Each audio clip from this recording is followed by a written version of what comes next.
wabarakatuh. Perkenalkan, nama saya Dina Lestari. Saya pendamping PKH Kabupaten Ogan Ilir, Provinsi Sumatera Selatan. Di sini saya akan menjelaskan tentang mendukung ayah dan ibu untuk memberikan stimulasi pada janin. Sebelum menyaksikan video ini, jangan lupa tekan tombol like, subscribe, and comment. Terima kasih. Assalamualaikum warahmatullahi wabarakatuh. Waalaikumsalam warahmatullahi wabarakatuh. Apa kabar ibu-ibu? Baik. Saya ucapkan terima kasih atas kehadirannya. Apakah ibu-ibu membawa tabel janji diri yang telah dibuat pada pertemuan sebelumnya? Ada yang masih ingat apa yang kita pelajari di pelajaran sebelumnya, Bu? Coba Ibu Sri. Tentang mendukung ibu hamil mengkonsumsi makanan sehat dan bergizi seimbang. Ya, tepuk tangan dulu untuk Ibu Sri. Ada yang lain? Enggak. Coba Bu, apa Bu? Tentang apa kita kemarin belajar apa? Mendukung ibu hamil untuk menjaga kebersihan diri dan istirahat yang cukup. Ya, tepuk tangan untuk Ibu Mega. Nah, berarti masih ingat semua Bu ya? Masih. Apakah rencana yang ditulis di tabel janji diri sudah diterapkan Bu? Sudah Bu ya? Ya. Nah, untuk hari ini Bu, kita akan belajar tentang stimulasi Bu. Stimulasi, bentuk-bentuk stimulasi, dan cara mempraktekkan stimulasi pada janin. Sebelumnya ibu-ibu tahu nggak apa itu stimulasi? Belum. Belum Bu ya? Belum. Jadi Bu ya, stimulasi itu adalah rangsangan yang dilakukan oleh orang tua sejak janin dalam kandungan sampai anak lahir, yang bertujuan untuk merangsang semua sistem indera seperti pendengaran, penglihatan, perabaan, serta mengajak berkomunikasi. Saya akan menyanyikan salah satu lagu daerah Sumatera Selatan Bu ya. Ibu-ibu dengarkan ya. Ya. Do ma ilang caga batu, di mana kucing belang, di situ rumah aku. Kapal api masuk Palembang, banyunya tenang jadi gelombang.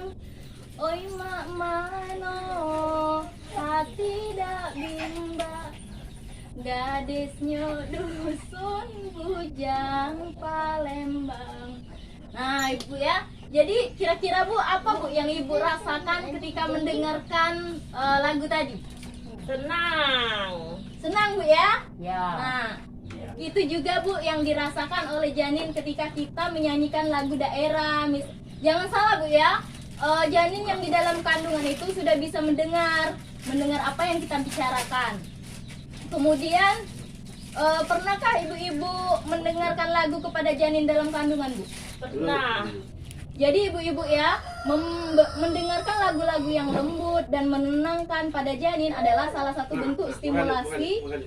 Misalnya menyanyikan lagu, sholawat, mengucapkan kata-kata yang baik. Paham Bu ya? Paham. Oke ibu-ibu, sekarang saya akan membagi ibu dalam 2 kelompok untuk mendiskusikan tentang bentuk-bentuk stimulasi apa saja yang bisa dilakukan ayah dan ibu pada janin dalam kandungan. Saya akan membagikan dulu kertasnya, dan ibu-ibu nanti tulis ya Bu ya jawabannya di sini. Ya. Oke ibu-ibu, ini hasil diskusinya ya. Coba kelompok 1 untuk membacakan hasil diskusinya. Kelompok 1 coba bacakan.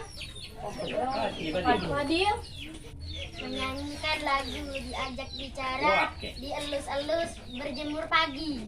Ya, tepuk tangan untuk kelompok 1. Nah, dan jadi ya, ini adalah bentuk stimulasi berdasarkan kelompok 1 ya. Nah, coba kelompok 2. Kelompok 2 coba sebutkan hasil diskusi kalian. Diberikan sentuhan, didengarkan salawat, didengarkan cerita. Ya, tepuk tangan dulu untuk kita semua. Jadi, menurut kelompok 2 yaitu diberikan sentuhan, didengarkan selawat, dan didengarkan cerita ya. Ya. Jadi ibu-ibu sudah paham ya? Ya. Bentuk stimulasi yang yang bisa kita berikan pada janin dalam kandungan? Paham. Kira-kira Bu, ini bisa tidak dilakukan oleh ayah? Bisa. Jadi bisa Bu ya, ayah juga bisa melakukan stimulasi ketika ayah punya waktu Bu ya. Bisa. Nah, jadi ibu-ibu di sini ada 3 kegiatan stimulasi yang bisa diberikan pada janin. Yang pertama itu adalah sentuhan Bu ya, yang kedua itu suara, yang ketiga dengan cahaya. Nah tadi ibu-ibu sudah menyebutkan Bu ya, misalnya dengan sentuhan. Dengan sentuhan kita bisa mengelus-elusnya Bu ya. Tadi kelompok 1 sudah menyebutkannya ya. Nah terus dengan suara. Dengan suara kita bisa menyanyikan Bu, menyanyikan lagu-lagu yang lembut Bu ya, atau mendengarkan cerita atau bersolawat Bu ya. Itu termasuk bentuk stimulasi dengan suara. Nah terus dengan cahaya Bu ya. Nah bentuk stimulasi dengan cahaya itu bisa dilakukan dengan menggunakan misalnya sinar matahari Bu ya, dengan menjemur pagi atau dengan menggunakan senter Bu. Nah jadi bisa juga menggunakan senter, tapi bukan HP Bu ya, bukan dengan handphone tapi dengan senter. Nah selanjutnya saya akan membagi ibu-ibu menjadi 3 kelompok untuk mempraktekkan pemberian stimulasi pada janin. Nah di sini Bu, kelompok 1 praktek pemberian stimulasi pada janin usia trimester pertama atau usia 3 bulan pertama dengan sentuhan Bu ya.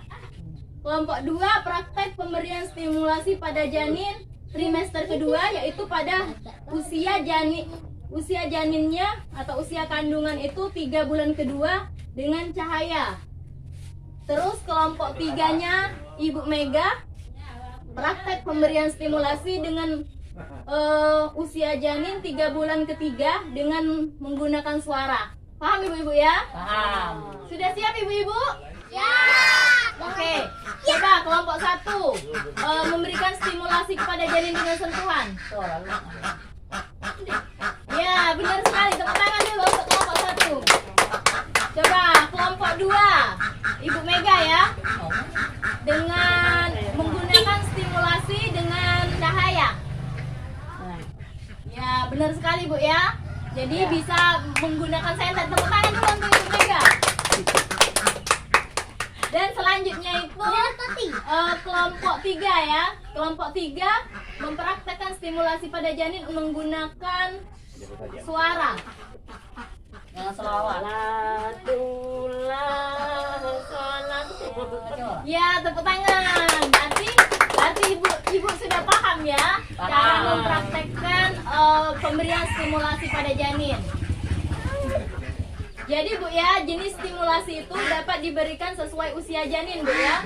Seperti yang kita pelajarin tadi Bu ya. Misalnya pada trimester pertama itu kita bisa menggunakan sentuhan Bu ya, dengan dielus-elus tadi ya. Nah untuk trimester kedua itu bisa menggunakan cahaya seperti senter dengan bersinar matahari ya, ataupun dengan suara. Suara bisa bernyanyi, sholawat ya, dengan bergantian Bu ya. Tadi sudah Ibu paparkan di sini Bu ya, berarti sudah paham Bu ya? Paham. Jadi Bu, jenis stimulasi itu dapat diberikan sesuai dengan usia janin. Terus kegiatan pemberian stimulasi itu dapat merangsang pertumbuhan sel-sel otak Bu. Sel-sel otak pada janin yang meningkatkan kemampuan panca inderanya, yang akan mempengaruhi pertumbuhan dan perkembangannya. Janin dalam kandungan perlu mendapatkan stimulasi dan gizi yang tepat melalui ibu hamil untuk memastikan anak lahir sehat, cerdas, dan tidak stunting. Hari ini cukup di sini saja materinya. Saya harap ini bisa diterapkan di rumah ya ibu-ibu. Jadi jika ada keluarga kita yang lagi hamil, kita bisa memberikan dukungan kepada mereka untuk memberikan stimulasi kepada janin.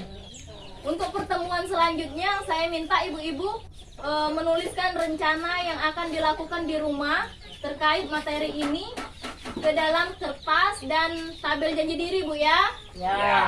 Saya kira itu saja untuk pertemuan hari ini. Terima kasih atas kehadirannya. Wassalamualaikum warahmatullahi wabarakatuh. Waalaikumsalam warahmatullahi wabarakatuh. Itu tadi adalah penjelasan singkat dari saya tentang cara menstimulasi janin di dalam kandungan.